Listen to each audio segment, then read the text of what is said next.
नमस्कार। आप देखना शुरू कर चुके हैं कैपिटल टीवी बिहार का खास कार्यक्रम बिहार का चौसर। बिहार के चौसर में हम बात करेंगे बड़े मुकाबले की। देखिए, जब कोई बड़ा मुकाबला होता है तो जो टीम बनाई जाती है वो ज़बरदस्त तरीके से एक एक बारीक चीज़ पर नज़र रखी जाती है कि कहीं कोई चूक नहीं हो जाए। देखिए, वर्ल्ड कप का मुकाबला चल रहा है।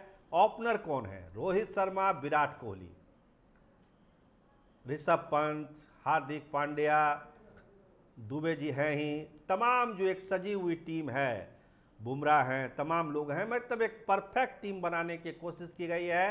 टीम लगातार जीत भी रही है, सेमीफाइनल पर पहुंच चुकी है। सेमीफाइनल खेलना है इंग्लैंड के साथ। लेकिन जो बिहार में टीम बनी एनडीए की, क्या उसमें कोई चूक हो गई?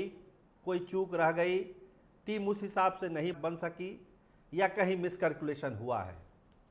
जिस खेमे में नीतीश कुमार हो, नरेंद्र मोदी हो, सम्राट चौधरी हो, उपेंद्र कुशवाहा हो, चिराग पासवान हो, जीतन राम मांझी हो, वो टीम अगर हारती है चुनाव तो इसका मतलब है कि दिक्कत है, कहीं ना कहीं समस्या है।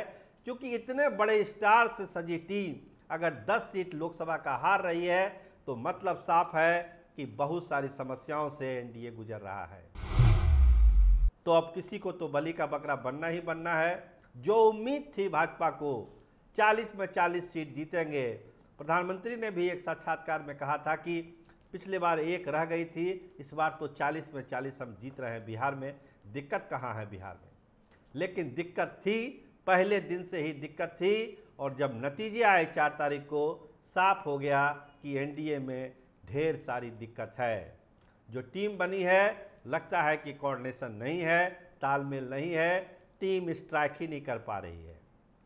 नीतीश कुमार का तो परफॉर्मेंस बढ़िया रहा, लेकिन बाकी लोग उस हिसाब से चीज़ों को नहीं ढाल पाए एनडीए के लिए। चिराग पासवान ने 5 सीटें जीती अपनी कोटे की, लेकिन जो भाजपा को उम्मीद थी कि वो बेहतर प्रदर्शन करेगी, वो प्रदर्शन वो नहीं कर पाई।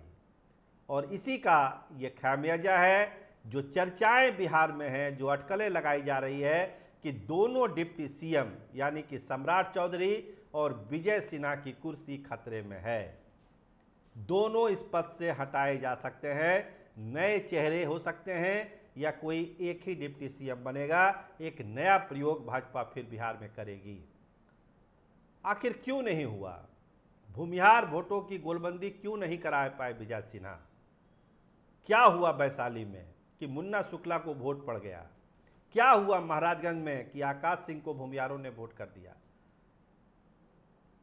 कुशवाहा वोट क्यों पिछड़ गए? क्यों चित्तौड़गढ़ का किला टूट गया? क्यों नहीं कुशवाहा वोट टर्न अप हुआ? बहुत सारी ऐसी सीटें हैं जहां कुशवाहा ने वोट नहीं किया। तो आखिर सम्राट चौधरी और विजय सिन्हा जो एक प्रतीक के रूप में थे भाजपा में कि दोनों बिरादरी को हम इज्जत सम्मान दे रहे हैं, आप इनको वोट करिए, ये समाज इनको वोट करे, आगे बहुत सारी संभावनाएं हैं। लेकिन एक चीज़ गौर करने वाली बात है, जब आप कुशवाहा के वोट की उम्मीद करते हैं तो कुशवाहा की जो उम्मीद और जो अपेक्षा है उसको भी आपको ध्यान में रखना होगा। कुशवाहा की एक मात्र मांग है कि नंबर 1 की कुर्सी उसको चाहिए तो चाहिए। अब दूसरी नंबर की कुर्सी पर कुशवाहा मानने को तैयार नहीं है। तो आपने जैसे ही नीतीश कुमार की एंट्री करा दी, या 25 के चुनाव में जैसे ही ये घोषणा हो गई कि नीतीश कुमार ही नेता रहेंगे, तो फिर आप कुशवाहा वोट को पाने की उम्मीद छोड़ दीजिए। आपको कुशवाहा वोट नहीं करेगा। कुशवाहा नंबर 1 की कुर्सी चाहता है। अगर उपेंद्र कुशवाहा को नंबर 1 की कुर्सी नहीं मिलेगी तो उनके साथ भी कुशवाहा नहीं रहेंगे। लेकिन चूंकि वो स्वाभाविक नेता हैं कुशवाहा के, तो कुशवाहा समाज बहुत स्तर से उनके बारे में सोचता है। लेकिन अगर सम्राट चौधरी के बारे में सोचने की बात आएगी तो कुशवाहा समाज तभी सोचेगा जब नंबर 1 की कुर्सी पर सम्राट घोषित होंगे, उनको सम्राट माना जाएगा, तभी कुशवाहा समाज जो है उधर जा सकता है उनके पक्ष में, वरना नहीं जाएगा। इसका नतीजा लोकसभा चुनाव में है। इसलिए चाहकर भी सम्राट चौधरी कुशवाहा वोट को गोलबंद नहीं कर पाए एनडीए के पक्ष में और बीजेपी के पक्ष में। आगे भी यही होगा, क्योंकि 25 में ऑलरेडी नीतीश कुमार के नाम की घोषणा हो चुकी है कि उनके नेतृत्व में ही सरकार चलेगी, तो समझ लीजिए कि क्या होने वाला है कुशवाहा वोट का। तो बलि का बकरा बनाना है किसी को, तो बलि का बकरा तो यही दोनों बनेंगे, दोनों जो डिप्टी सीएम हैं, सम्राट चौधरी और विजय सिन्हा। हाँ, इतना जरूर है कि एक पद जरूर सम्राट चौधरी के हाथ में रहेगा, वो है भाजपा अध्यक्ष का। अभी यही हुआ पो है कि कौन सा पद इनको रखा जाए, कौन सा न रखा जाए। पिछले प्रोग्राम में भी हमने कहा था कि लगता है कि डिप्टी सीएम के पद से ही उनको इस्तीफा देना होगा, अध्यक्ष पद की जो उनकी कुर्सी है वो बरकरार रखी जाएगी। क्योंकि जो सोर्स है वो बताते हैं कि विजय सिन्हा और सम्राट चौधरी के साथ काम करने में नीतीश कुमार भी अपने आप को बहुत कंफर्टेबल महसूस नहीं करते हैं। तो एक नया प्रयोग हो सकता है, जो भाजपा का जो अपना ट्रेडिशनल वोटर है। देखिए चुनाव को नतीजे को देखिए, जो वैश्य समाज था क्यों नाराज हो गया, आपने उसको सम्मान ही नहीं दिया।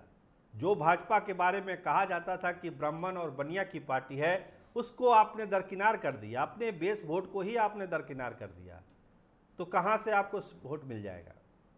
आखिर राधा मोहन सिंह का जीत का मार्जिन इतना कम क्यों हो गया? वो बस 80-85 हज़ार वोट से क्यों जीते, जो आदमी 2 लाख 3 लाख वोट से जीत रहा था? तो कुछ तो बात हो गई। तो भाजपा एक बार रीथिंक कर रही है कि जो अपना पुराना ट्रेडिशनल वोट बैंक है उसको फिर से रिस्टोर करे वो, और उसी रिस्टोर की कवायद में हो सकता है कि ये दोनों जो डिप्टी सीएम हैं इनकी कुर्सी जाए, और इस पर जो है जो उनका ट्रेडिशनल वोटर समाज है उनके लोग यहाँ पर बैठें। तो वैश्य समाज और जो ब्राह्मण समाज है उनकी नुमाइंदगी जो है इन कुर्सियों पर हो सकती है। एक मैसेज दे सकती है भाजपा कि हमने बड़े पदों पर इनको बैठाया, सम्राट चौधरी जो रहेंगे प्रदेश अध्यक्ष के तौर पर, तो एक मैसेज मोटे तौर पर उधर भी जाएगा। लेकिन फिलहाल जो चर्चा है भाजपा के अंदर कि बहुत जल्दी उलटफेर होगा, जो सत्र चल रहा है सत्र समाप्त होगा, बिहार विधानसभा का भी सत्र शुरू होने वाला है, उसके समाप्ति के बाद कुछ बड़े फैसले भाजपा लेगी, और उसमें इन दोनों जगहों पर 2 नए चेहरों की वापसी हो सकती है, या फिर एक ही कोई चेहरा नीतीश कुमार के बगल में बैठ सकता है, ऐसा हमारे सोर्स बताते हैं। देखिए ये फैसला कब होता है। कैपिटल टीवी बिहार आपको इसकी जानकारी सबसे पहले देगा। आप देखते रहिए कैपिटल टीवी बिहार। आपका बहुत धन्यवाद, आपका बहुत शुक्रिया।